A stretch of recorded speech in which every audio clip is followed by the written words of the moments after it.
Oh, you can build your influence, especially as a woman leader, without having to burn out because I know what that's like. And so many of the women that I work with are finding themselves being a great fixer, being the one everybody comes to when there's a problem, but not the one they come to when it comes time to determine, hey, what's the direction that we're going into? What's the strategy we're going to be doing?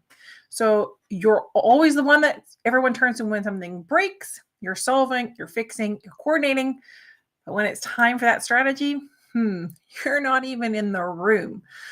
So I do get this because I know if you're watching this and you're already a woman in a leadership role, you've earned the respect. You've earned your place through your execution. But you're not yet really recognized or not at all recognized as a strategic partner, as a business partner, someone that your leadership will spar with in terms of where are we going, or bring you into the meeting to help when those decisions are getting made as to what does the strategy look like for the next quarter, for the next year, for the next 5 years. Now, I just want you to check for a second if this sounds like you. If you are, for example, constantly getting pulled into operational type of tasks or firefighting the latest crisis with your team. Maybe you're also taking your team only takes action when you really push them forward. I know that used to be one of those things that really irritated me with some of my teams, because I just thought, like, they have everything they need. They could be proactive. They could be taking initiative, yet nothing gets done unless I'm constantly pushing them, checking in, and making sure that they are doing what they're supposed to be doing by when they're supposed to be doing it. If you're not initiating things, it just stalls. Nothing gets done. Sort of similar to like your team doesn't get done, but it could be other things, right? It could be tasks or outcomes that you wanted to realize with colleagues from other departments. If you're not initiating, it just doesn't get done and it just stalls. You don't feel like when it comes to your team that anyone is really anticipating what comes next. And maybe you're still being relied on to get everything done, to clean up the messes that happen, but you're still not being seen as a strategic leader. Now, if this sounds familiar, it's okay. You're not alone. A lot of the women that I work with have had this experience, and we've been able to shift it. So this is really not your fault. And this is something I want to share with you today. So welcome if this is the first time you're catching me. I am Kim Reimakers. I am the founder and head coach at Leadership Edge Academy, where we work with women leaders to help them position them as a strategic partner within their organizations. That really leads to more career opportunities, salary increases, and of course, also ensuring that both your professional and your private life have space to be successful. All right, so let's dive into this, because when it comes to being seen as the fixer versus the strategic partner, what I've also often seen is that you've gotten to where you are by being really good at your job. And I mean by doing all of the things. Like you can check off all the tasks, all the to-do lists are getting done, you're hitting your KPIs, but it's not really translating into being seen as a worthy sparring partner, as a strategic partner to be taken seriously. It's keeping you busy and it's keeping you overloaded and overlooked, but you're still not at the table when things are actually being decided.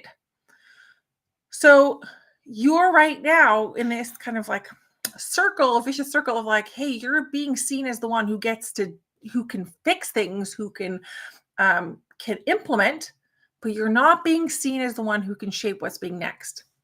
Now, I want you to think about the women that are in your organization who already have a seat at the table, because are these women, are they always solving every single fire, every single crisis, every little thing that comes up in the background?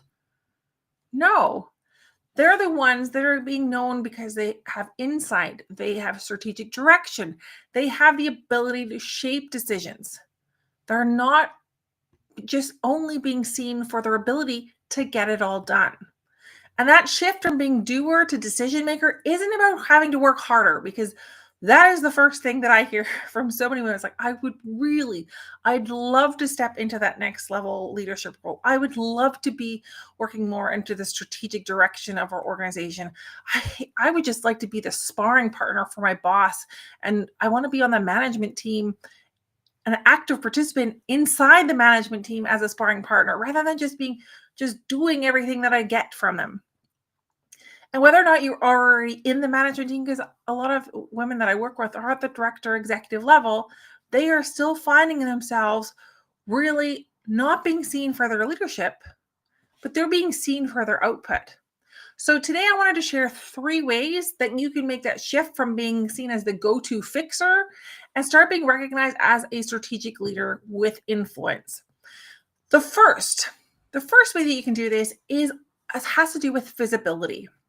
Now, some of the mistakes that we make is that as women, we think if I work harder, if I do my thing, someone's going to notice, right? Except it doesn't happen. So what you want to make sure of is that you are creating the visibility also around what you are doing. But please don't just list the tasks that you've gotten or you've completed. You want to start sharing the impact that you've created. So for example, instead of even saying things like, hey, you know what? I have completed the strategic plan for the next year. Great. That's a task done. Check. What you want to do is like the strategic plan that I have created for the next year is going to influence our priorities in the coming quarters by X, Y, and Z. You want to start making things visible. You want to start connecting the actions and the outcomes that you're taking to the strategic outcomes and goals and priorities of your leaders, but also of your organization. And that is one way to just already to start leveling up in terms of how do you create visibility around yourself.